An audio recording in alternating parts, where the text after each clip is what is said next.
How are you guys all doing? Can you hear me okay? I like the sound of it. It seems natural. It's not like there's this big booming echo going to the back. Hi, thank you for coming to the Security and Governance session at Ignite. My name is Joseph, and I'm the head of products for the Azure Governance Platform Capabilities team.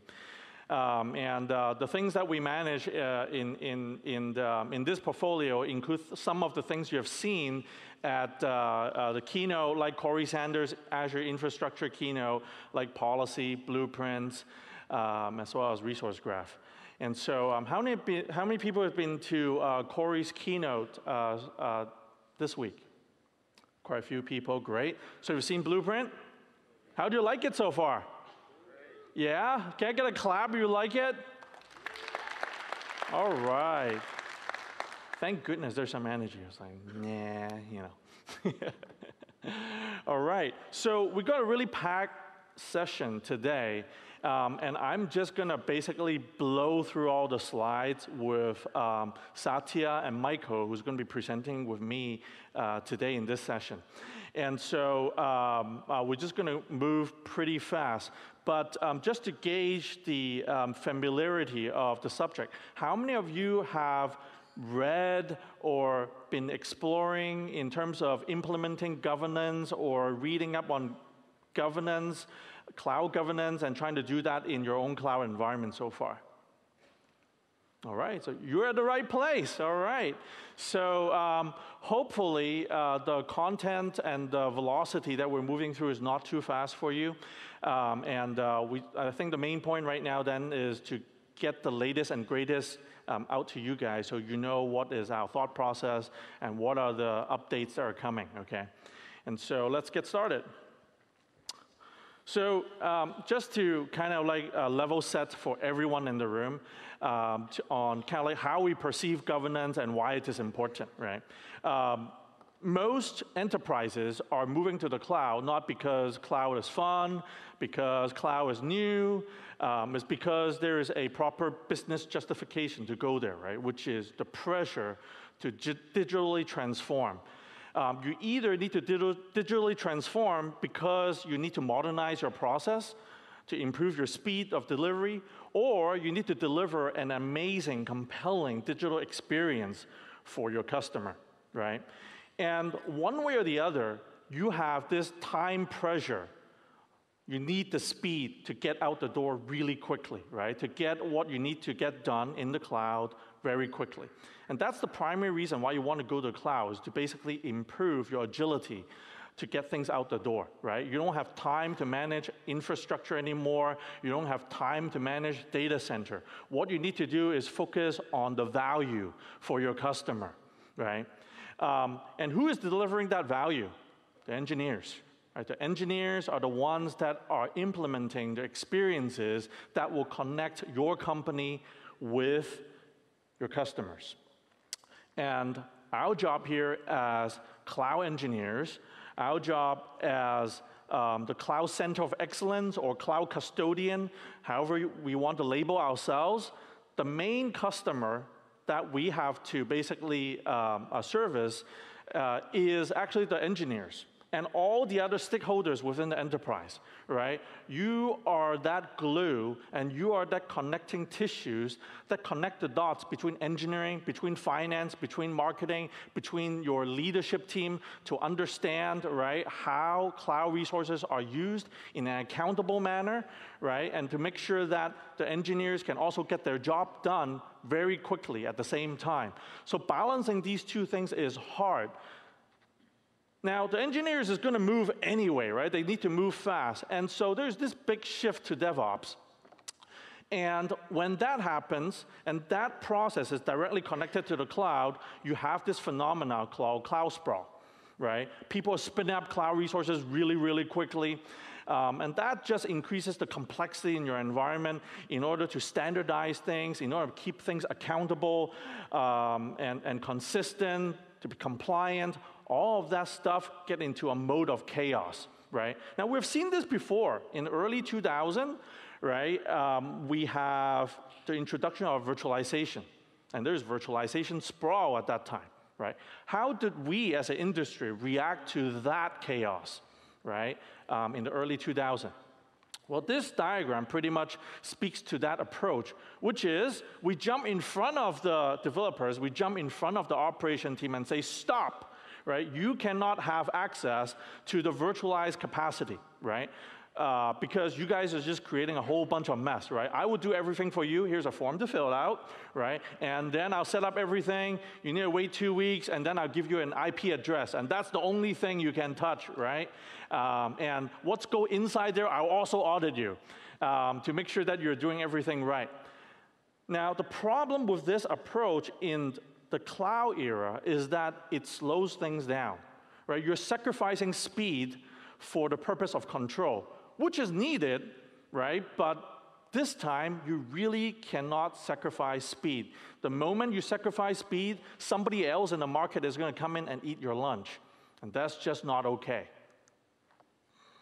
So we figured that we need to help you, right? We offered the cloud platform for you to use, and we see that we have a responsibility to help you gain both speed and control at the same time. And the approach that we want to give to provide is to help you codify and capture that intent that you have in terms of what it means to control your environment, right, into a structured definition that is declarative, that is codified, and basically embed that right into the platform. And rather than have you jump in front of the DevOps team to make sure that they are doing the right thing, the platform itself, the cloud platform itself, is going to basically enforce that control on your behalf.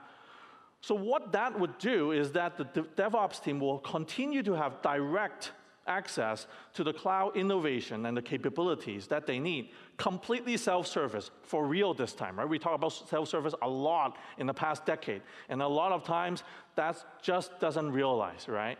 But this time, we just have to get this done. Right? There needs to be self-service to attain that agility and speed, and this is the approach that we're trying to deliver for you so that you can attain that level of control. The capabilities that we have within the portfolio to deliver that level of control is basically what you're seeing on the screen right now. Okay? Now, these are all native platform capabilities. Nothing in here are basically products that you need to acquire and then deploy into your cloud environment, right? You don't need to go to marketplace for any of this stuff. The moment you create your first new subscription in your tenant and in your enrollment, these capabilities are there with you from day one, okay? And they're completely free. None of these things cost you an extra dime because we see them as essential capabilities to help you manage your enterprise. So let's look at some of these capabilities one by one, and we'll basically do a drill down into each of these capabilities very quickly. But in terms of delivering the foundational control within your environment, right, setting up that guardrail, that's policy. And we got a couple of really new capabilities in the area of policies that we have announced this week that we want to review with you in this session. And we think those capabilities are going to really help you scale and make sure that things stay compliant, consistent in your environment in a structured fashion. Now, the big thing that we have announced at Ignite is Blueprint. Blueprint is the proactive capability that we're providing to help you set up your cloud environment that are properly governed in a repeatable manner, right? We believe that subscription is something that you're going to stamp out across your organization and hand it out to your application team as they get onboarded. And our goal here is that when your application team gets onboarded to a governed subscription, right, by Blueprint, the amount of time that they need to take from inception to initial production, right, is going to dramatically decreases, okay? And we're going to talk about kind of like what that really means in a moment. And then there's Resource Graph. You probably have not heard much about Resource Graph yet, but this is a game-changing enabler that we are using heavily within Microsoft ourselves. Resource Graph is effectively a big data technology where we have bring in all of your resource configuration and all of your resources across your entire cloud tenant and offer that to you through a structured query language, effectively the same one that we are using for log analytics and the new Data Explorer technology that we have announced at Ignite this week. Same query language that allows you to do ad hoc exploration of your environment very, very quickly, okay? That will allow you to gain visibility at scale across your entire environment. We know that for cloud custodian, for central cloud team, your need for visibility is very different than an application team, where their visibility is much smaller on their application, and your visibility is across, sometimes tens or hundreds or thousands of subscriptions. Now, speaking of large number of subscriptions, in order to manage that, we've introduced a new concept called management group. That just got GA'd in the month of June, and is effectively a grouping concept that sits on top of subscription to help you organize your subscription in a much more structured fashion so that you can organize things according to a hierarchy. And we'll talk about what that means as a really important foundational element within the governance space.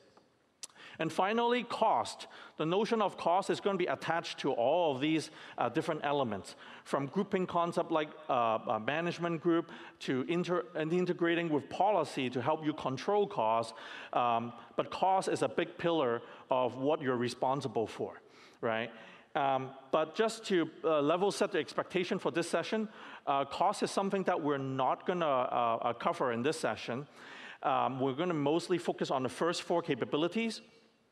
And we have a dedicated session on Thursday, 9 a.m. called Make the Most of Azure by Optimizing Your Cloud Spend through Azure Cost Management and Reserve Instances, where we're going to be talking about Cloud-In and our new native Azure Cost Management capability there. And we think that it deserves a full 75 minutes to cover that material there. Okay, so hope you can make that session as well. A little bit about going back to the approach on how we deliver our capabilities. Now, I'll talk about the behavior in which we deliver these capabilities to you, which is you don't need to go to marketplace to acquire them. You don't need to deploy anything, right? But architecturally speaking, what does that mean? We basically have built all of our governance capability into the control plane layer, right? So our main platform in Azure is Azure Resource Manager, ARM. Okay, that is our centralized control plane. Every single request or deployment request that goes into your cloud environment has to get through ARM. That is a very decisive architectural decision that were made a couple of years ago, which enables the governance capability that we delivered today. Okay, so for example, let's take the policy engine. The policy engine is embedded and tucked right behind the control plane front door. Why did we make that architectural choice? That is because every request that comes in is going to get checked and evaluated by the policy engine. And that gives us the option to offer you, right, policy enforcement effect like denying a request in real time, right, as a request comes in. And that is a unique capabilities that no other cloud platform provider or any cloud management platform vendor out there can offer you. Right? This is built native into the Azure platform so that when a developer or a piece of code try to make a request going into your environment, and if that violates any policy, it gets dropped right there, right? It does not result in anything that is incompliant, non-compliant in any of your subscriptions. Same thing goes for Resource Graph, right? This is not something that you have to deploy another database, we're going to load it up. The moment you basically create your first subscription, and as you create and deploy resources, all those configuration information is going to get loaded into Resource Graph, and you can query it at any time. And this information is always there with you, completely free, and is basically built as a part of the ARM platform, okay? So that's just some of the example of how we basically architect our capabilities, which result in the behavior that you're seeing in our experiences today. Now, I know we have a lot to cover, and we're all going to be speaking really fast. If there's one takeaway that I want to make sure you got out of this session is remember this link, okay? aka.ms/governance-docs. We have a really great set of documentations that you can review and help get yourself educated. If there's one takeaway is that go back and read our docs, okay? Policy, blueprints, resource graph, management group, everything is there, okay? We think that spending some quality time with this material is really going to help empower yourself to govern your environment. So let's take a look at management group. In terms of best practices of setting up governance in your environment, structuring your hierarchy and organizing your resources is really the first critical step in terms of how you're going to approach applying control into your environment, okay? That obviously has a lot of implication because things like access control, talking about RBAC, as well as policies, as well as blueprint, all of these things all hang on the hierarchy that you define within your environment, right? Because the first benefit that management group offer is inheritance, okay? So whatever you apply, whether it's policy or RBAC roles that you have assigned at the top of the hierarchy within your management group, that get inherited down to the lowest level in the tree. Okay, down to all the individual resources that is contained within that hierarchy, okay? And management group is effectively something that you would visually think about as if they are a tree that represent your organization, and eventually down to your businesses or services, and down to your individual application and resources, okay?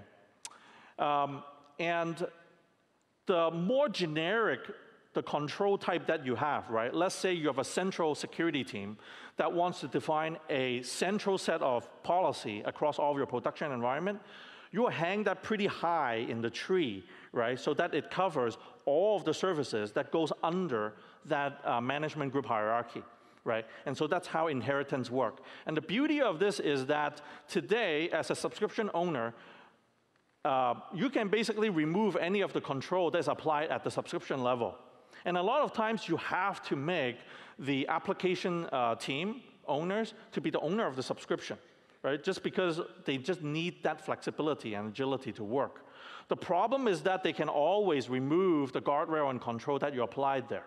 With management group, that option is now removed. When you apply a policy at the top of the management group hierarchy, when it gets inherited down to a subscription level, a subscription owner cannot remove that guardrail. Okay, so that's really important. And secondly, having a hierarchy also define how you can construct common set of controls in the right level, right? So for example, production environment versus pre-prod environment, okay? You will probably have a much more restrictive set of control on your production environment, okay? And you have a much more cost-sensitive set of control on your pre-production environment or dev test environment, what we call sandbox, right? Now, for those of you who have been at Jeremy Winter's My Boss session earlier, like an hour ago, on Azure Security Management, you will have heard John from BP, who's the chief architect there, talking about how they view their modeling of BP's environment, right? And he was talking about a concept of settler, pioneers, and town planners, right? So effectively, town planner environment, you can think of them as production environment. Pioneers is, you can imagine as if it's pre-prod, and then settlers is basically a sandbox environment where you're just letting the dev to go in and play, to learn, and to innovate, right? Being restrictive in production doesn't mean that you get less restrictive in pre-production. right? Sometimes pre-production environment, you want to get a lot more restrictive there as well, right? Especially when you're dealing with network endpoints. For example, there's no single reason why you should have any public internet exposure in a pre-production environment. Okay, you should be able to simulate all of the tests, unit tests, and gates, right, within the boundary of that wall in your pre-production environment to do all of your necessary validation, okay? And so the amount of lockdown that you would have in the pre-production environment could be higher than a production environment. Now, in the production environment, you have to talk to the public, right? Because you're trying to communicate and provide an experience to your external customer. So you have no choice there, right? But everything else in between, obviously, you want to keep it really, really well locked down. And so those are some of the considerations that you want to make in terms of organizing your management group.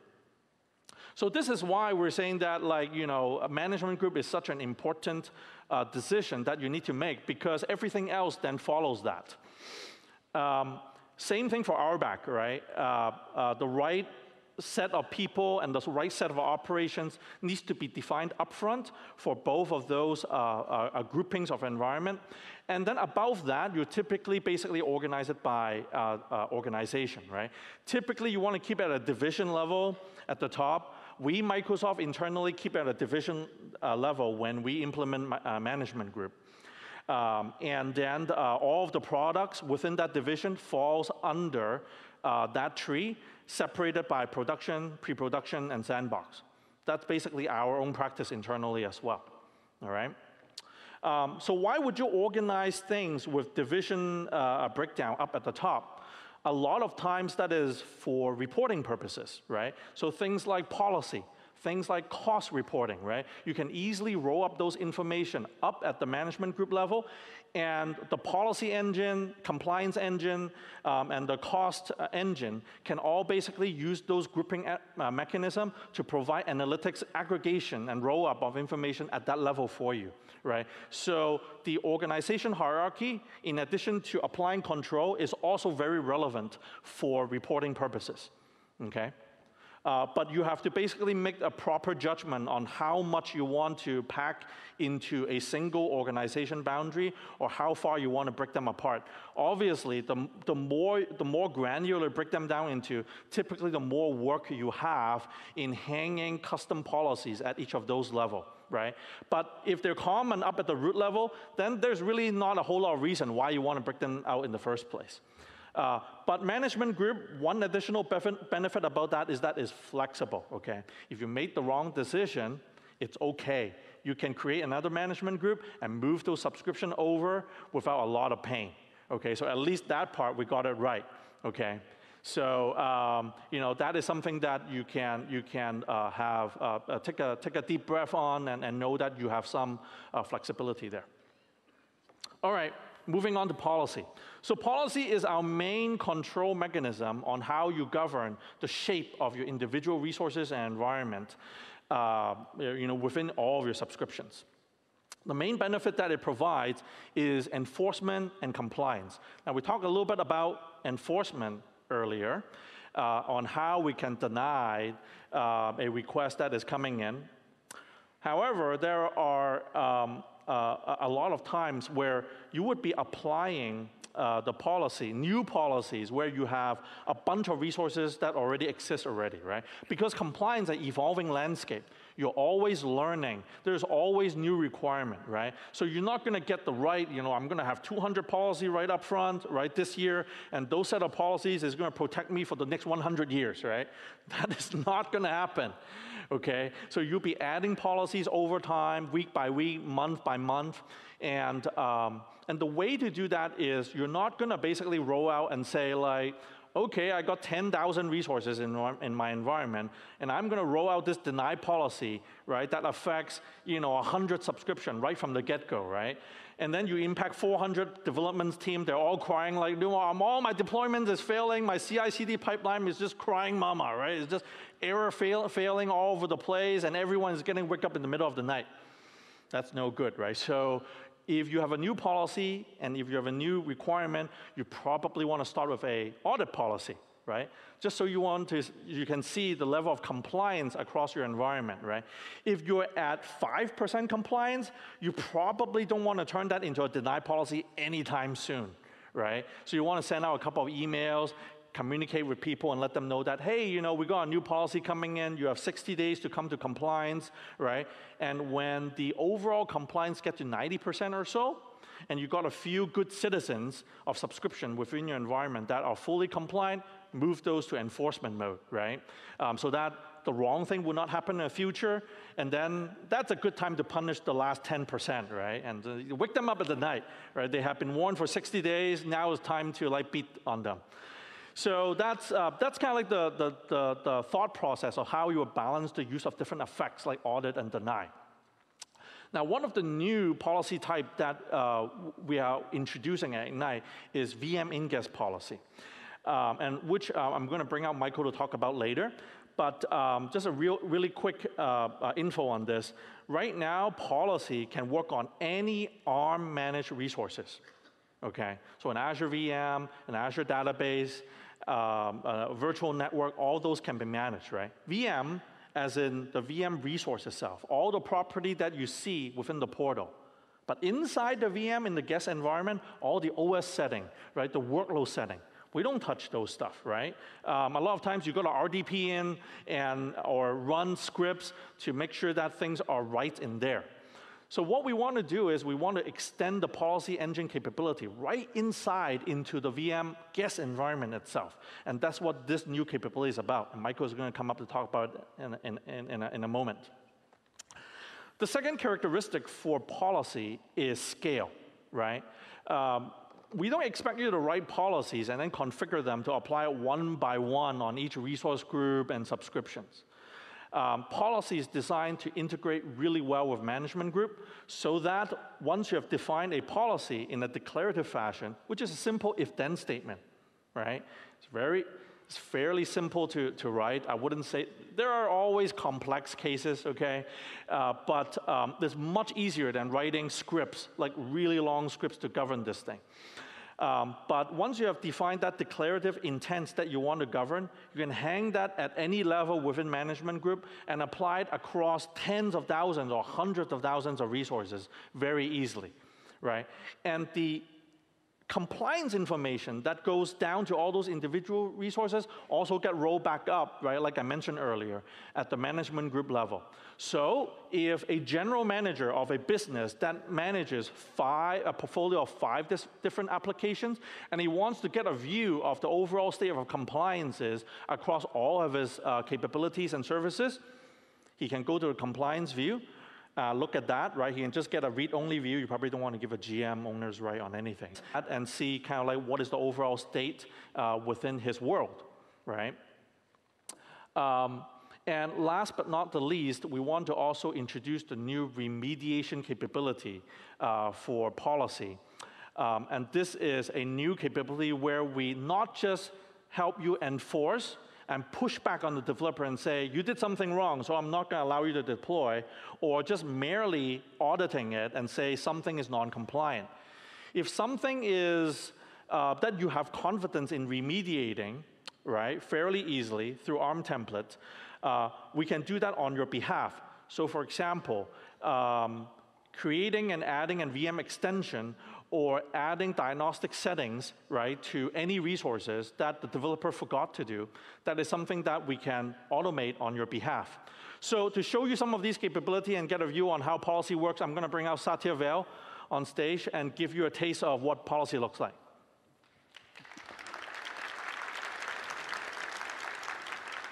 Thanks, Joseph. I am super happy to be here today and share some of the cool work our team has done. Today, I'm going to play the role of a cloud architect or a compliance engineer in Microsoft. And what you see here, the view that we have, is our compliance overview page. It's a great view because it tells you what your compliance is against your whole tenant environment. So here, for example, I have the number of non-compliant resources. And we additionally have introduced this new capability where we actually tell you what percentage of your total resources are non-compliant as well.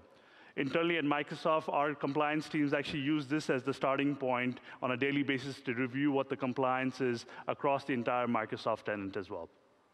One of the things I wanted to share with you is we have this new capability called an initiative. An initiative is essentially a group of policies together. So at Microsoft internally, we have initiatives to stay compliant or ensure tags have been applied to all the resources. And so what the initiative does is gives you an easy way to combine a bunch of policies together and drive towards the compliance, meeting those compliance goals. And what we made it really good in the experience is now we can tell you how you're doing against those compliance initiatives as well. One of the examples I'm going to show here is one that we use pretty broadly, is enforcing tags across the resources. Now, when most customers come and try to use policy, we recommend not try to do an enforce policy or try to do a remediation from the get-go, right? What we like to see them do is actually go and do an audit. Get a view of what your environment looks like. An audit is a great way to start to use policies because it's a non-intrusive way where you can scan your environment against what policies you define to see if you are compliant or not. And we have 4 specific types of what we call effect types in Azure policy today. The first one I talked to you about, which is audit. So it does a scan, doesn't do any changes to the environment. It tells you whether you're compliant or not. The second one, which you see in the screen here, is called append. And append, what it essentially does is if any new resources that are getting created or modified, it'll append specific fields to that. So a common case is when a new VM gets created, I want a cost center tag to be associated to it, or a specific owner to be associated to it. And that's the kind of scenario you use the append policy at.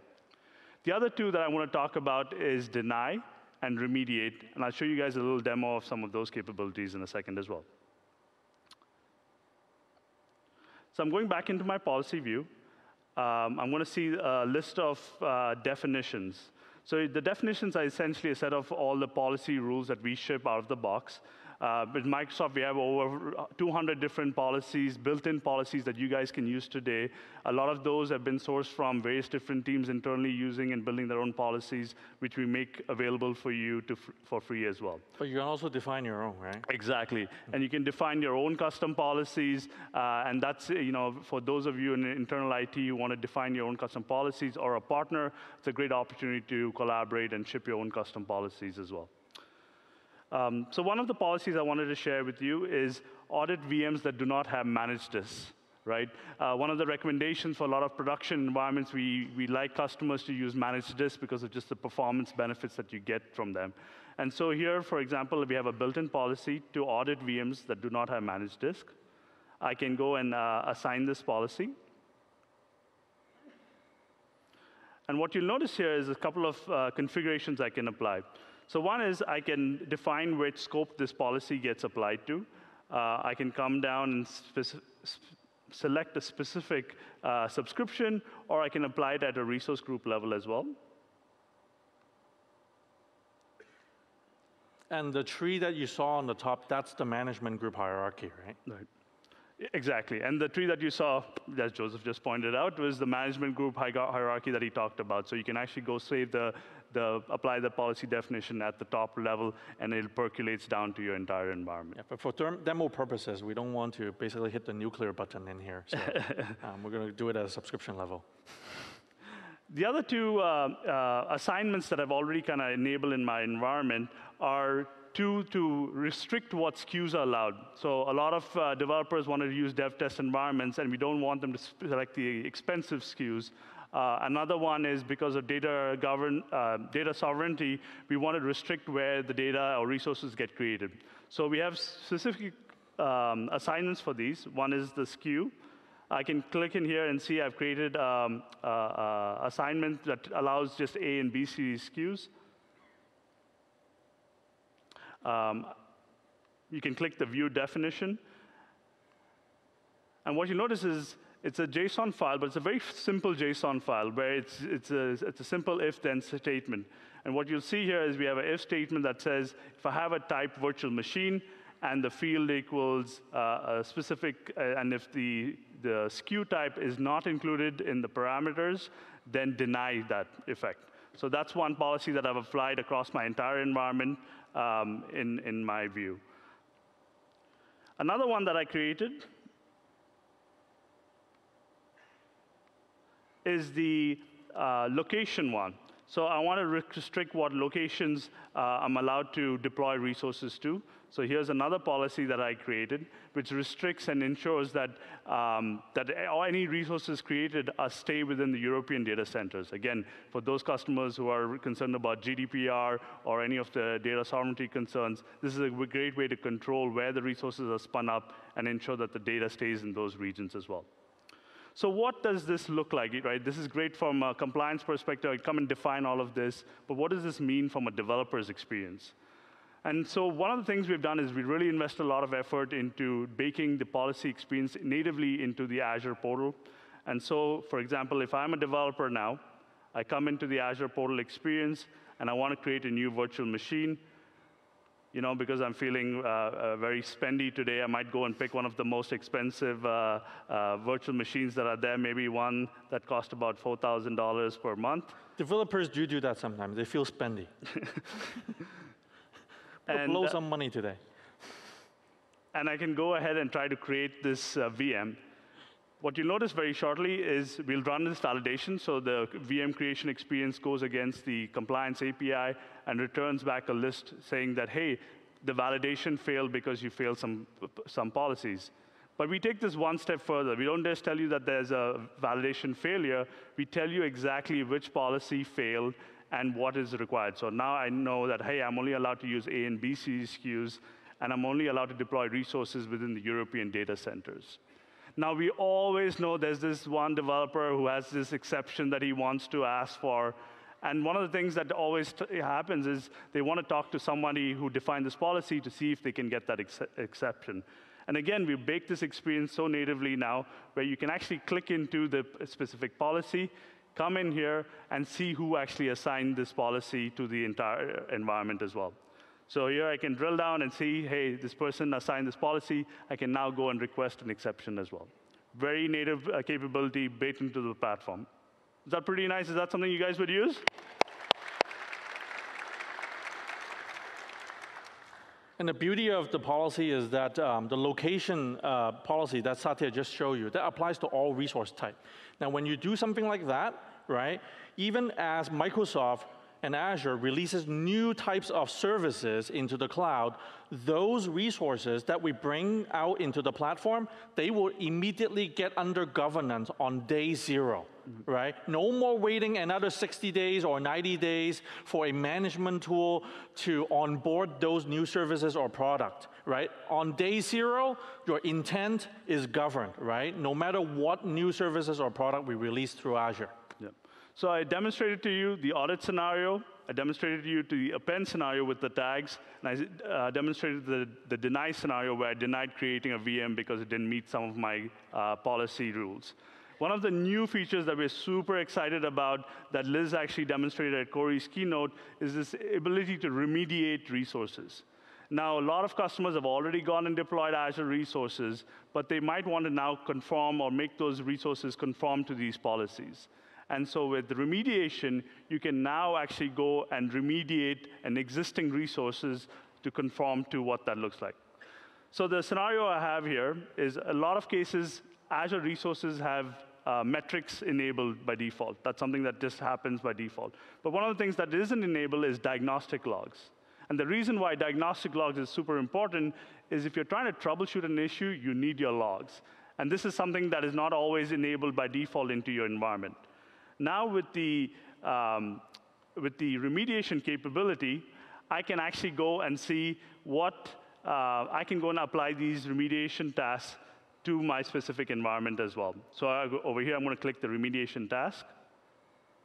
I can actually view the definition as well. So this is something I want to take a quick moment to talk about. Again, if we have an if statement, and then the effect is deploy if not exists. So that's the remediation action that takes place.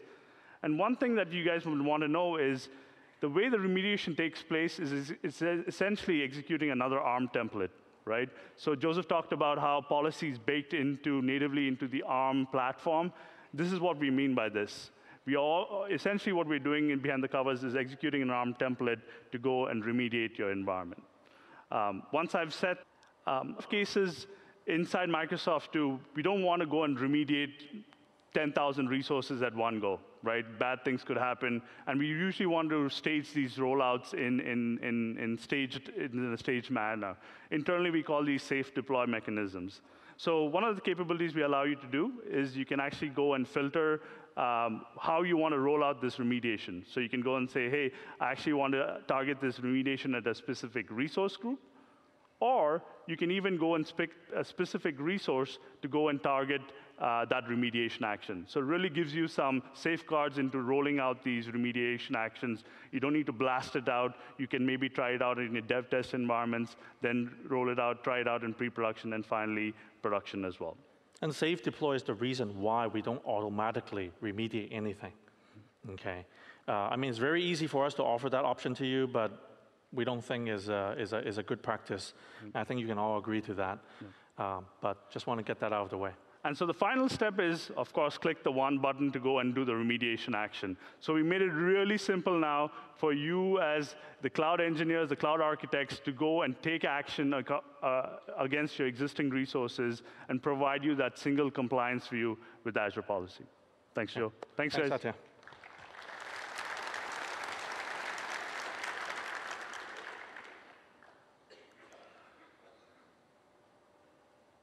So 92 out of 100 of our top Azure customers today are betting on Azure policies already.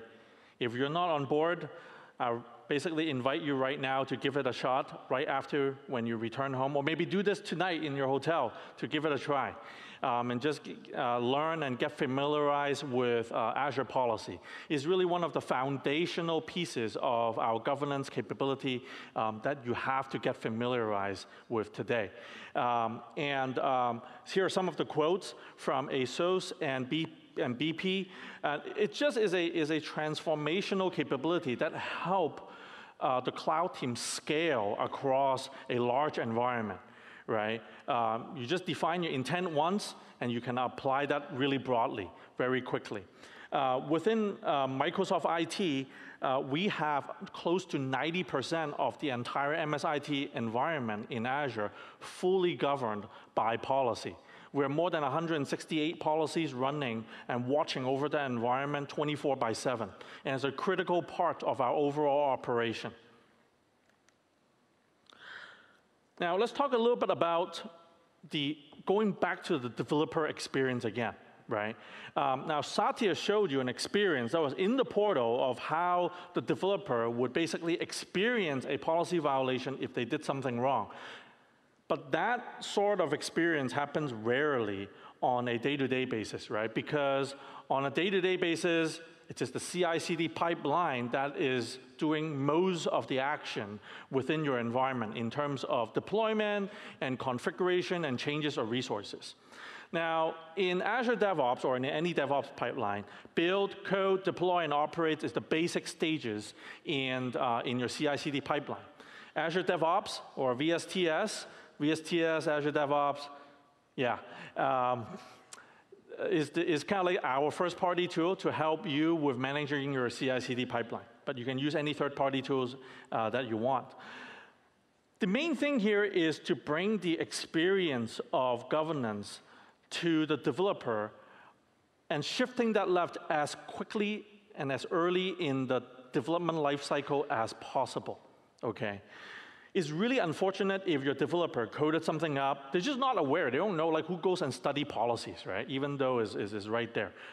Now, we're going to get back to that later, that part, okay? They will eventually. But first of all, they wouldn't be aware. They would build their stuff. They'll deploy in their tiny, kind of like sandbox environment where there's not a whole lot of stuff governing their stuff because they're just innovating. They're trying things out. And when they're ready to deploy to the real environment, they get hit with all those violations, and then go back to the drawing board a lot of times to then redo some of this stuff, right? And so most of our operational management capability, including governance, hangs on the right side right now, right? Including monitoring, security, and policy. Now, monitoring, for those of you who have started using App Insight, knows that we're starting to bring, that is shifting left, right? Because we're helping you instrument your code, so we bring that telemetry and metrics and monitoring information right out of your application since day one, right? Because the developers is in charge of providing that information to you. But for governance, what we want to do is to make sure that policy can behave as code as well, so that the developers are aware of this information and that the policy experience shows up in the CI/CD pipeline on their day-to-day interaction, okay? And so by doing that, developers will be aware of policy violation, right, as early as the build stage of their engineering lifecycle. So let's take a look at what that means. Let me go back to my demo environment. So here I have my new Azure DevOps experience. And I'm in my repo environment right now where I have all of my policy definition as well as a bunch of ARM templates, right? ARM templates is essentially our approach to infrastructure as code, okay? So there's no reason why you should mismanage your ARM templates. They're a really important part of your overall environment, and you should treat them like source code and put them into proper repos and manage them. And so here I have set up a couple of release pipeline. And one of them, as a developer, I'm just trying things out, right, is to deploy a single instance VM where I'm just building basically a new supplementary capability with my overall system, okay? Now, this is not the whole system itself, right? My architect, my manager, they know what's going on. They know that there's a policy that requires the use of VM scale sets in our environment. Everything needs to be highly available. We're moving to a cloud-native approach in our application design approach, right? But I'm just new to the team, and I'm just trying a few things out. I just want to deploy my code in a single box and want to push it out, okay? And so what happens is when that developer go into that release pipeline and try to basically do that release, it will fail right at the test stage. And when he looks at it, right, he'll see that, oh, I'm violating some VMSS policy, and I don't really know what that means. And there's a link right here that says I can look up on it to get more information. That will bring me into the policy experience and help educate me on what that really means. Now, I whip up this policy really quickly for demo purposes. So all I'm doing is just blocking all VM deployment in a set of subscription, okay? But if you try to deploy VM scale set, that would work. Now, why this policy, this type of policy has important implication for developers? Now, Jeremy in his session earlier was talking about a policy where, oh, I have turned on remote debug setting, right? Now, that is something that you can go back and disable really quickly. But if I'm telling you that you can use a single VM instance and my entire application is stateful and I don't have a notion of working nicely with a load balancer and I can't fail over nicely across different instances or work across availability zone, I'm in deep trouble, right? I need to go back to the drawing board and basically redesign my application according to those principles, so it will run on a VM scale set. So for those types of enforcement guidelines, it's very important for your developers to learn about them as early as possible. Now with policy, it's effectively acting as a compiler for your ARM template, so that your developer would know that, hey, I'm getting something wrong right at the compile stage, and I need to get it right. So here at day 20 or so, I got to rewrite a bunch of code. Now I'm running on a VM scale set. I can go back to my release pipeline, I set that up, and I can see that my test stage and my production stage is now successful. You can see that I was basically building this out from my cloud infra artifacts as well as from my application code repo, combining them together to deploy this, right? So if I go into the test stage, you can see that I'm doing the right thing now, right? I'm not just deploying my ARM template here and deploying my application on top of that. I'm also deploying all of the policy definition that I think is going to go into my production environment, into my sandbox, sandbox environment, because now I care. I got hit this like last time, and I don't want to repeat the same mistake. So now I'm going into the repo. I'm taking all of the policies that my cloud engineers has checked in. I'm deploying that into my sandbox environment, unit test the whole thing, make sure that works. And then when I go into the production environment, now in that environment, obviously, I don't need to deploy any policies. The cloud engineers already deploy at the management group level and inherit it down to my subscription. Everything will run smoothly. Does that make sense? Awesome, thank you. All right, so let's go back to the slides. And I'm going to bring up Michael right now to talk a little bit about our new VM guest policy capability. So take it away, Michael. Thank you very much. Hi. And really, Joseph, thank you on behalf of the configuration management team for inviting us to participate in this journey and this momentum happening in Azure around governance. This has really been awesome. What I would like to announce today is that with all of the same great capabilities and features that you've just seen for Azure Policy that Joseph has demonstrated, we have together, our teams have extended Azure Policy so that you can now also audit settings happening inside your virtual machines. This is very interesting to me because this extends the configuration management community to a new range of stakeholders. And we can now start sharing and thinking about how our configuration management tools that secure both provide security for virtual machines at deployment time and uphold our operational baselines can be included in what the business needs to ensure they have trust as we deploy virtual machines in the cloud. Let's think a little bit about how exactly this works. Our engineering team was the first to reach outside of ARM and go collect information and bring it back so that you could analyze that and include that in an understanding of your operational and security posture. In order to do that, we created a new resource in Azure. You'll see the type Microsoft.guest configuration. That resource provider is accompanied by a new extension for Azure Virtual Machines. Also, Microsoft.guest configuration will be the name for the extension. Inside the virtual machine, we're using the DSC v2 platform with the Windows PowerShell provider, which means we can consume existing DSC resources, and we can audit Windows virtual machines to understand exactly the status of settings for the operating system, for applications, and for the environment around the VM.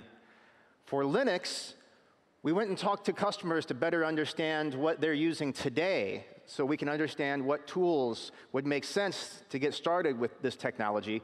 So we partnered with Chef, and we're actually using the InSpec audit language so that customers can take policies that they've defined and profiles for auditing Linux virtual machines in their private data centers and start working with us to use that to audit virtual machines in Azure.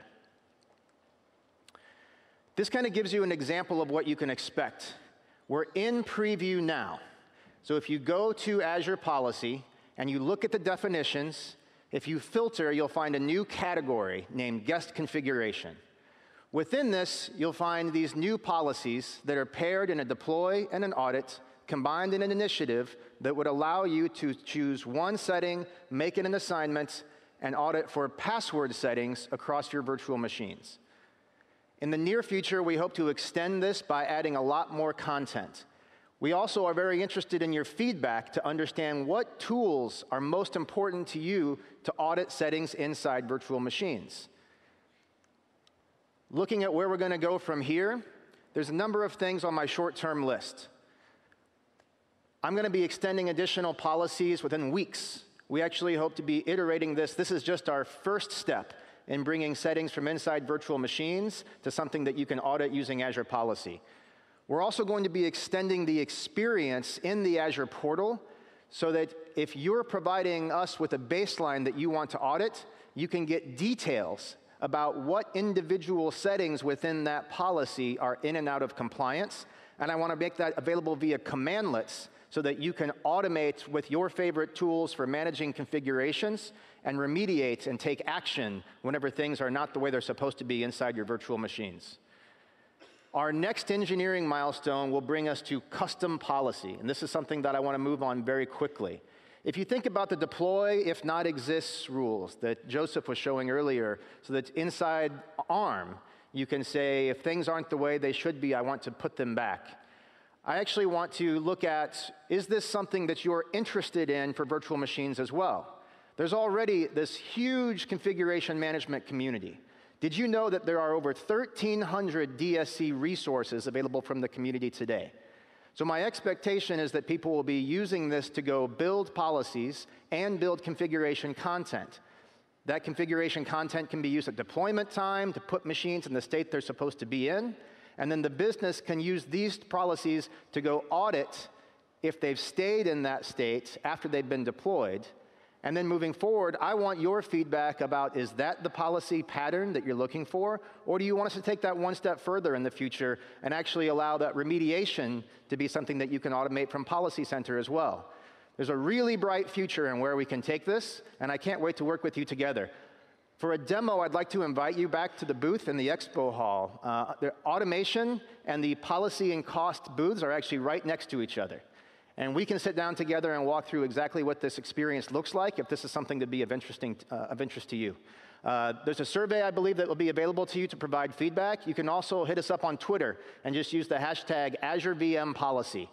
And you're also welcome to mention me at MIGreen. I'm happy to make a direct connection with you if you'd like to schedule some time, and we can dig into this in a lot of detail.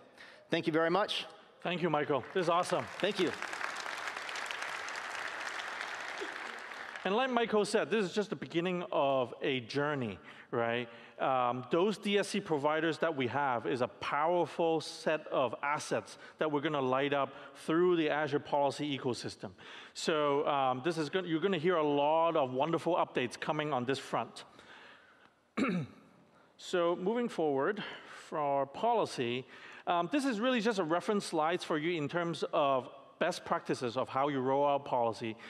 We have talked about how you should basically roll out policy in a number of different segments throughout our talk so far. Basically, starting with audit, assessing your compliance, making sure that impact, right, is not broadly affected across your organization, and then on basically going through stages of enabling enforcement.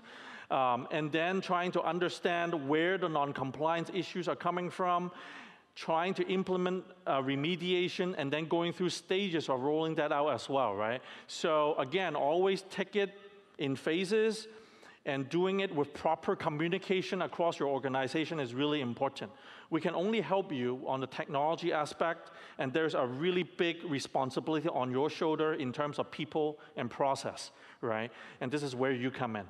But this is for you to take home. I'm not going to spend more time to go over this. And so I just want to move through to the next set of challenge right after we have basically control and hierarchy, okay? So we have talked about a lot of stuff already. Hierarchy, how you basically control access, how you control configuration, down to controlling settings within a VM. But how do you bring this all together in a structured fashion, right? So that you can stamp out your environment in a proactive fashion, okay? Now, it's nice to have all these guardrails for your developer and try to move them to the shift left as much as possible.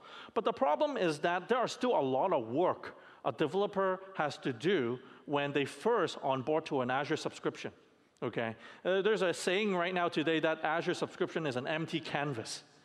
And if you're not an artist, it's a pretty tough picture to paint, okay? And so trying to fill up that canvas, with some sort of kind of like baseline picture is what really Blueprint is about, okay? It's trying to create a foundational basis of what your environment would look like. There's really not a whole lot of reason why your developers need to learn and become a ninja around Azure networking. Okay, they just don't know that stuff. They just want to focus on my client, server, and database, my business logic, and getting this roll out. And they come to you and say, how do I get my code in front of the customer, right? And so all those foundational infrastructure that will enable them to do that, that's your job, right? And what happens today is you either hand them a giant document that says, follow this 300-page document and do everything as it says in there, and I'm going to set up 12 audit sessions with you and checkpoint meetings to make sure that you're doing the right thing, or you're saying that, okay, I'm just going to do everything for you, right? And then there's a huge line of application team lined up. I was like, wait 3 weeks before you come back to me. I need to help with these big guys first. Like, what's your priority in the org again, right? And that's, again, not a great message to give in terms of agility. What we want to help you do is, again, capture and codify your intent on what your baseline environment looks like, but not really locking down the entire environment. It's still an environment that's open for the developers to deploy their application. But the foundational structures, that will get locked down. That is only controlled by you, right? And that's how Blueprint would help deliver on this challenge, right? So I'm going to bring Satya back up and give you a really quick demo on, you should just stay here now, right? Yeah, we only got like 15 minutes left. Oh, no. So we're going to give a taste of what Blueprint actually looks like. Let me shift to the demo screen for you. OK. How many of you all attended Corey's session and saw Liz's demo of Blueprints? 50-50. You put me in a tough spot. All right. I'm going to show you essentially how to a blueprint that we've actually created that we have used internally at Microsoft as well. So the Contoso Global Blueprint is what we call as the foundational blueprint that gets applied across all the foundational infrastructure subscriptions in Microsoft. This blueprint is composed of various different policies.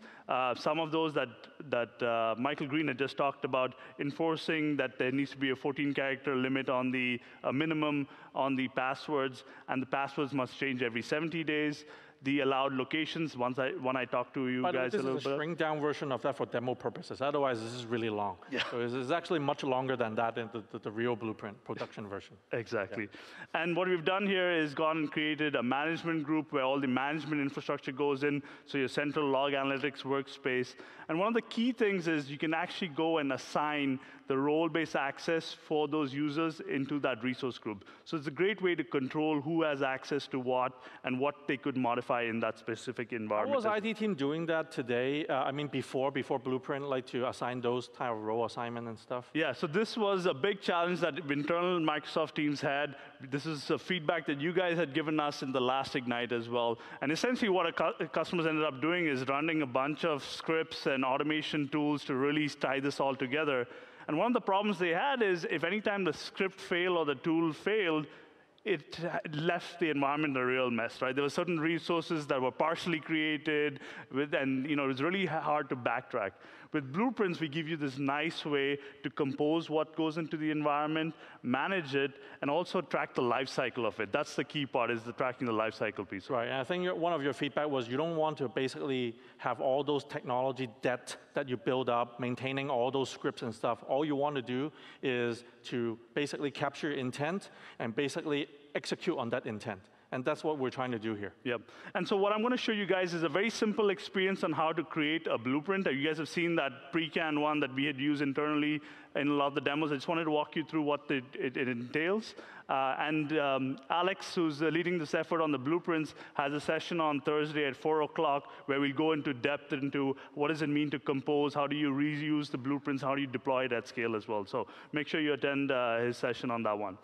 One of the key aspects about blueprints is we want this definition to be stored at the management group level. And the reason for that is then you can apply it to various different subscriptions and reuse that blueprint in a consistent way. So here, for example, I have a North America management group. I'm going to select that specific environment. The next step is I'm going to go ahead. It doesn't like my name because I've already used it. So let me put a 1 next to it. I can go ahead and add the artifacts. And we have essentially a key set of artifacts that we know that customers use. One is defining your policies. So here, for example, I can go and add a policy to enable diagnostic logs or audit VMs that do not use managed this. That is something that we want to have in this spoke blueprint that I'm creating. I can additionally go and add a role-based access control. So I want to add owner access to the Contoso infrastructure team. And this is something I can either define when I assign the blueprint to a subscription, or I can have it pre-filled in this environment. So here I could go ahead and say Contoso. I can go and give the infrastructure team access to that. And the next step is really to pick a resource group. A resource group is a great way to contain various different application and resources, so you want to first define that. Again, I can set the resource group here, or I can define the resource group when I assign the blueprint to a subscription as well. So maybe that's an option I'm going to choose over here. And then finally is really bringing in the ARM templates. And so we bring this really native experience where you can now start to compose, bring in all your different artifacts, have it centrally managed in a location, version it, and control it in a central place. And so in this one, I have a sample Spoke VNet ARM template, which I bring in. We do some basic validation of what the template looks like. I can give this Spoke VNet. I can add this specific resource, and I can save it as a draft. Now, one thing we've heard from various different customers is they actually want to go and have the various different teams collaborate on these specific blueprints. And so one thing you can do is you can have the security team come and add in their security templates. You can have the networking team come and add the networking templates. And you can control the access of who can do what in this specific environment, which is a key capability that we offer. So I'm going to go ahead and I think I picked the wrong region for that one, but I'm going to go ahead and actually show you how we could go and when a blueprint is assigned to an environment, this is essentially what it looks like, right? You can see what subscription has been applied to, and you can actually click in here and see what versions are been applied. So you can have multiple versions of the same blueprint applied to various different subscriptions. So it gives you a nice, consistent way to manage what goes in the environment. So really helping customers who are looking to create governed subscriptions and making that a lot easier with Blueprint today. Great. Thank you, Satya. Thank you. So yeah, just stay here. I have one more demo to go. But just before we move to the next subject, there's one thing I want to kind of bring it home, is that we were talking about the subscription modeling and management group modeling earlier, right? The prod and pre-prod environment. And what we're really alluding to is that we expect that you'll create more subscription going forward by organizing around applications and workloads, right? Now, Satya called that a spoke management subscription. That's really a generic name for an application subscription or a workload subscription. And we know that when we give out this sort of recommendation without the right tooling, like Management Group and Blueprint, you're not going to be successful. But with Blueprint and Management Group, we are much more confident in recommending this approach to you now, right? So we've been holding back this recommendation for a long time, but internally within Microsoft, we basically define almost everything by teams around subscription. Really rarely do we share a subscription with multiple applications, and a lot of times our services are so big, right? We were the creator of Log Analytics before, and we ran like hundreds of subscriptions just within one service, right? And we have tens of thousands of storage groups that we have to manage. That is why we have so many subscriptions. And that's pretty much our first-party practices. And now we can confidently starting to recommend that to you as well. But Blueprint is a very key piece to that. So trying to round out all of the capabilities that we're speaking today is finally about how you can then utilize your environment once all of these resources and environments have been created. With CI/CD pipelines, with all these toolings for you to stamp out various environments very quickly, you would have a giant cloud environment in no time, right? How many of you in the room have tried to count the total number of resources across all of your subscriptions before?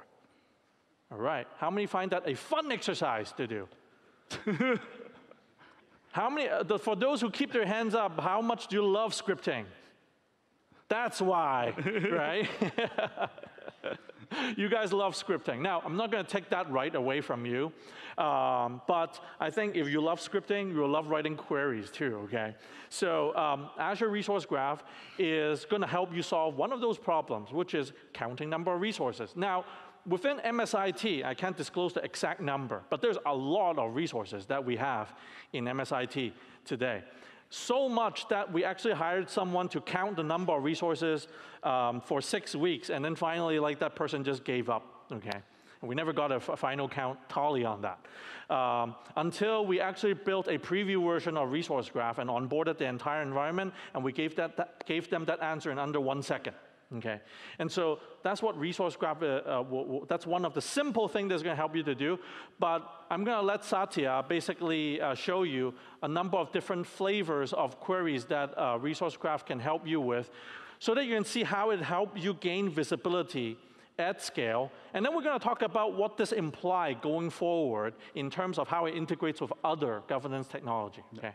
So one thing I wanted to show you guys is any of the services you saw today, you can actually search them in the search bar in the Azure portal and find them. So for example, if you're looking for policy, you can type in policy, blueprints, or resource graph, and it'll show up in the services view, and it's a great way to kind of find these products.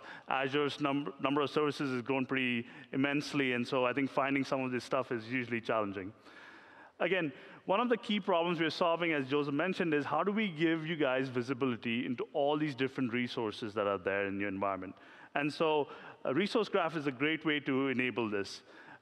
You essentially have to run a script to enable the extension. So when you guys go back into your environments or bring up your portal, you just need to run this command to enable the resource graph. Once you do that, you have access to resource graph, and you can start using it. And in my Cloud Shell, I wanted to walk you guys through an experience of how you can kind of go about having a hypothesis or a question and how you can use the resource graph to answer the question. The first simple thing that a lot of us want to know is how many resources do we have? As Joseph said, it was a big challenge for us in our internal Microsoft teams. And here I can write a simple query that says, query and tell me what is all the number of resources in my environment. There's about 21,000 of them right now. Now I can go ahead and actually further append this query to maybe go and say, hey, of all these resources that are there, tell me what subscriptions have how many resources. This is the next question that everybody wants to know, right? Because you might want to hunt down the owner of a particular subscription, or if a subscription is not being used, you might want to go and retire that subscription. So I can run another simple query that basically goes and it pipes down all the subscriptions and the number of resources that are on each of these, and it gives you a nice, easy way to actually find what your environment looks like. Now, I want to take it a step further, right? This is great. I can find out what the number of resources are, what are the subscriptions that are there. But I want to do something a little bit more complex. Maybe I want to say, hey, show me what are the total virtual machines that are in my environment. And again, I can run a simple query that says, for this specific type called virtual machine, tell me what are the number of resources that are there. Again, very fast, 95th percentile of latency is within less than 2 seconds. So this is the speed of something that you actually cannot get maybe using ARM, for example, to directly access. Oh, not at all. And you're going to get throttle if you keep doing those for loops against your against your environment. You only get so much quota an hour. So we highly recommend that you start using a resource graph today so that you can save those quota for doing actual deployments. Now, the scenario I showed you is I want to enable audit logs or want to figure out who has not using managed this. That's a common scenario that we want to find out. And I could go and enable policy to do that scan and find it out. But if I want something really immediate and really answer that simple question, I can now add to this specific query that tells me, tell me all the virtual machines where is empty is telling me that there's no managed disk that's being used, and give me a count of those. And so again, I can run a very simple query where I append the clause to tell me where there are no managed disks being used. Again, very simple usability and great way to actually create these specific queries. But we talked about it, managed disk is expensive, and what we want to do is maybe just enable managed disk on production environments, right? So how do I do that? Again, very simply extending the query language, I can now add a pipe where I can go and say, tell me my environments that have a tag equals production or tag equals cost center. If there's a specific cost center you want to find if they're using managed disk or not, you can use that as well.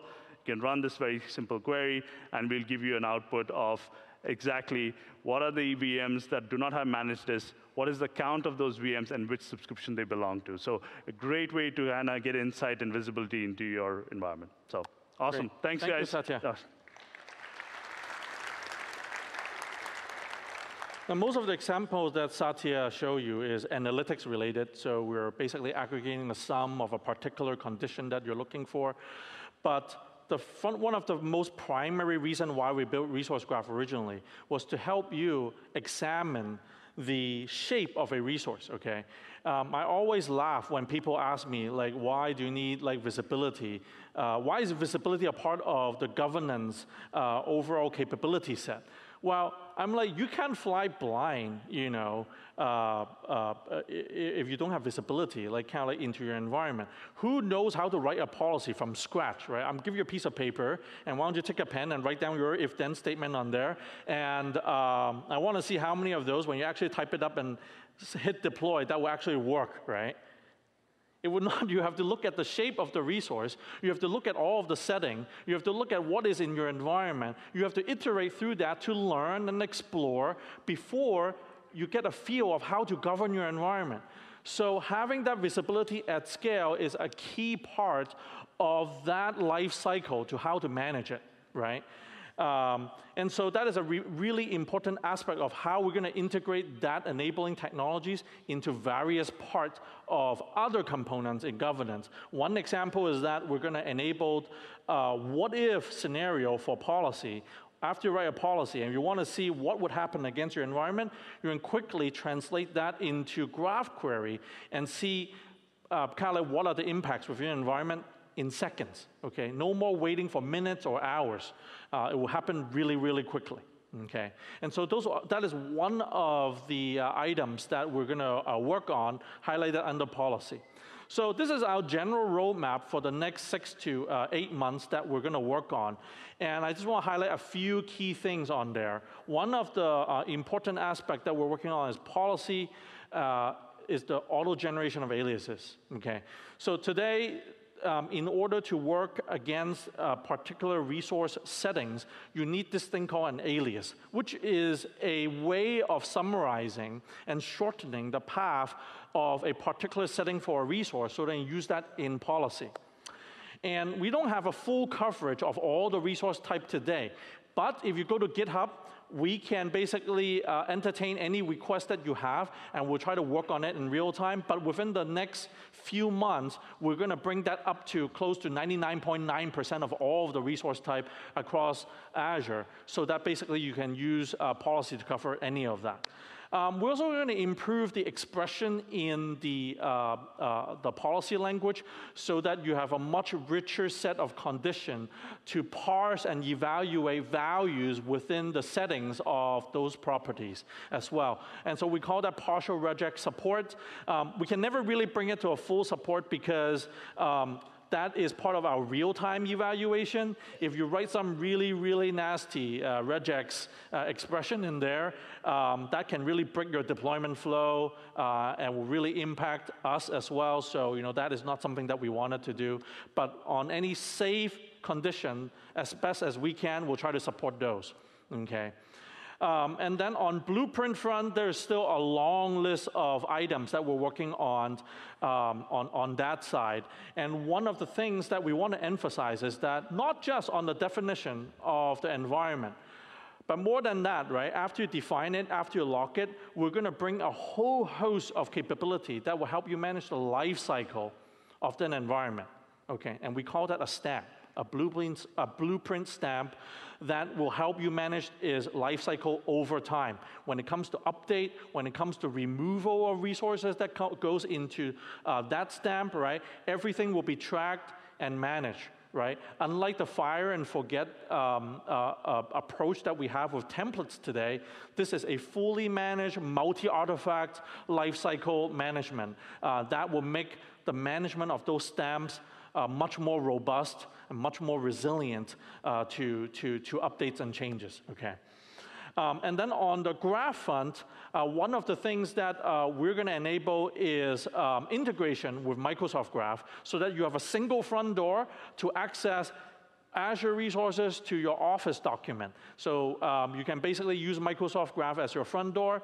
And more importantly, we want to build a more robust query building experience into into the portal so that you're not just typing command in CLI. Things will be much more interactive. Think IntelliSense type of experience that we're going to provide through Resource Graph down the road. So I'm going to wrap up. I'm a little bit over time. I hope this is useful for you. We try to pack as much information as we can. This is the only session I got on the overview of governance. I do have a call to action slide that I really need you to look at, which is to come to our Thursday session. That is our deep dive session, okay? Now, Liz, Alex, and Tigran is going to go through Blueprint, policy, and Resource Graph at depth. They are not going to cover overview, okay? They're not going to cover overview. Don't ask them simple overview question. They're just going to go right in deep. Again, they only got 75 minutes. I'm trying to go through overview, and I am talking like this already, right? So if they want to do deep dive, they can't afford to go over overviews. So, but if you want to get a deeper insight of how these things work, come to our Thursday session. And if you have any question, my email and Satya's email is right there, right? Send us mail. Let us know what your thoughts are. We love to get in touch with you. We love to get to know you. We don't think it's a huge community. We strive to know every single one of you. So hope to get in touch. Thank you.